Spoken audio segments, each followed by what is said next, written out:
एवढा सगळा कोटना करून आता रात्रभर मला झोप लागते का नाही लागते. तो चलिए शुरू करते हैं.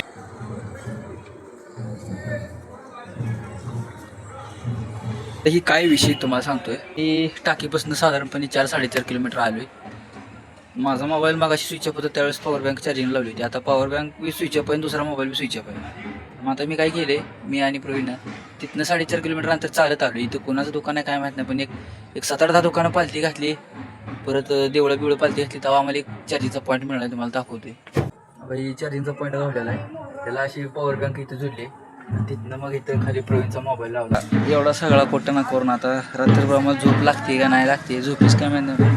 मोबाईल तर 100% चार्जिंग करून इथनं ह्या दुकानात जाणार आहे. अशी बाहेर गेले जरा अपडेट होत असते, त्यामुळं घर सोडा, बाहेर पडा. तर भेटू आता अजून एक पुढं काय काय नवीन होते तुम्हाला दाखवतेस, कारण माझाही मोबाईल मी 50% आता चार्जिंग करून घेतला आहे. जसं चार्जिंग होईल तसं शूट होईल जाईल.